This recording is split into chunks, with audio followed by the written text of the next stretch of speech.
बुद्धिमान की परीक्षा।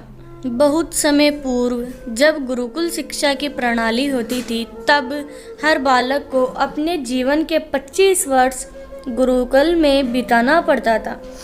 उस समय एक प्रचंड पंडित राधे गुप्त हुआ करते थे, जिनका गुरुकुल बहुत प्रसिद्ध था, जहाँ दूर दूर के राज्य के शिक्षक शिक्षा प्राप्त करने आया करते थे। बात उन दिनों की है जब राधे गुप्त की उम्र ढलने लगी थी और उसकी पत्नी का देहांत हो चुका था।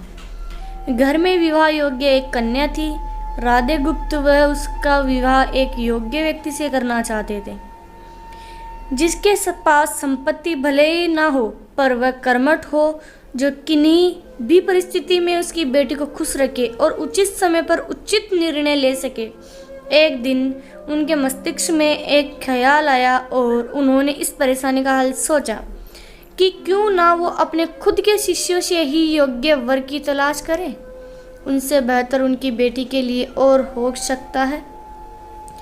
इस कार्य के लिए उन्होंने बुद्धिमान की परीक्षा लेने का निर्णय लिया और सभी शिष्यों को एकत्र किया। राधे गुप्त ने सभी से कहा कि वे एक परीक्षा आयोजित करना चाहते हैं, जिसमें सभी की बुद्धिमानी का परिचय होगा। उन्होंने सभी से कहा कि उन्हें अपनी पुत्री के विवाह की चिंता है, जिसके लिए उनके पास पर्याप्त धन नहीं है। इसलिए वे चाहते हैं कि उन्हें शिष्य विवाह में लगने वाली सभी सामग्री कैसे भी करके एकत्र करें।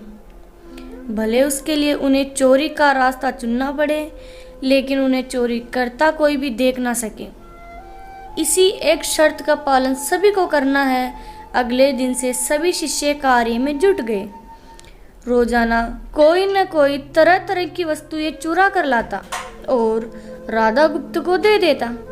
राधा गुप्त उन्हें एक विशेष स्थान पर रख देते, क्योंकि परीक्षा के बाद यह सभी वस्तुएं उनके मालिक को वापस करना जरूरी था, क्योंकि वे अपने शिष्यों को सही ज्ञान देना चाहते थे। सभी शिष्य अपने अपने दिमाग से कार्य कर रहे थे, लेकिन इनमें से एक चुपचाप गुरुकुल में बैठा हुआ था, जिसका नाम रामास्वामी था। वह राधा गुप्त का सबसे करीबी और होनहार छात्र था। उसे ऐसा बैठ देख राधा गुप्त ने इसका कारण पूछा।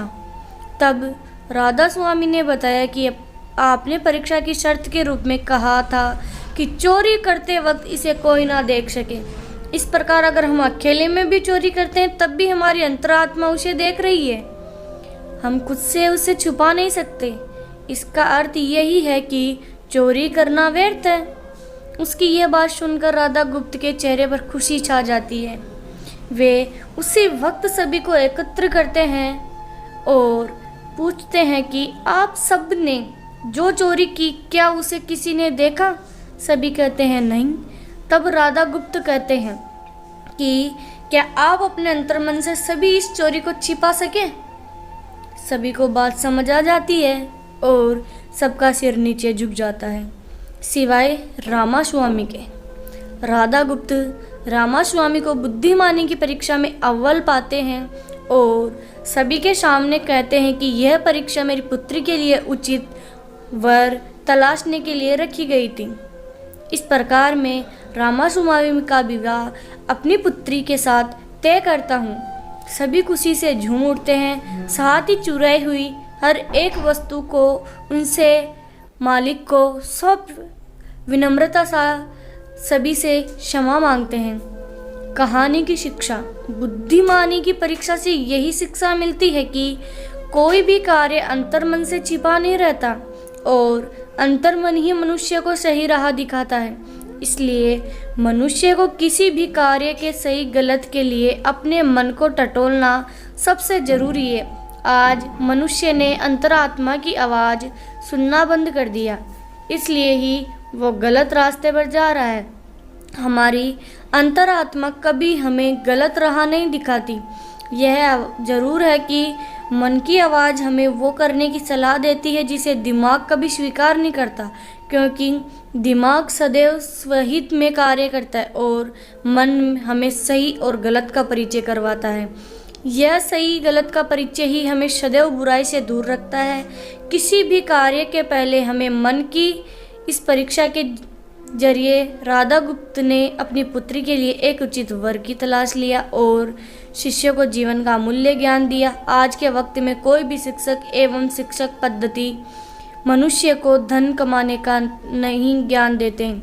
एक बालक का सर्वांगीण विकास कहीं न कहीं लुप्त हो जाता है। आज का मनुष्य केवल बड़े होकर एक धनवान व्यक्ति बनने का ही ज्ञान विद्यालयों में लेता है। उस बालक को सही गलत का बोध कराने का दायित्व कोई भी नहीं लेता, क्योंकि उनके माता पिता भी आज के दौर में बस पैसा कमाने में लगे रहते हैं और शिक्षक भी केवल किताबी ज्ञान देकर अपने दायित्व से मुंह मोड़ लेता है। ऐसे में यह छोटी कहानियां व्यक्ति को सही गलत सिखाने में अहम भूमिका निभाती है, लेकिन आजकल इसके लिए भी वक्त मिलना मुश्किल है।